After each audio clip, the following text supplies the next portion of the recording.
So on page 50, we're starting Unit 3, the final unit in the course. From here on out, in any video that I produce, you want to be on the lookout for Easter eggs.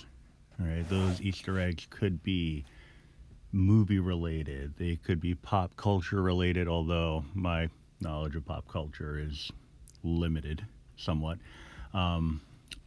If it were the 90s, then I would say I was up to date on pop culture. It is not, to the best of my knowledge, the 90s. So there's that. All right, but we'll be looking at that. We'll be looking at sports references, just really anything that comes into my brain.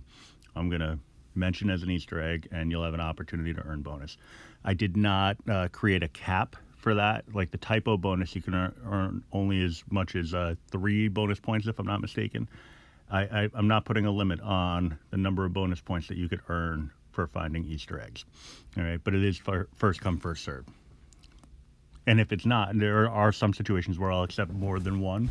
I'll make those known when I mention the Easter egg.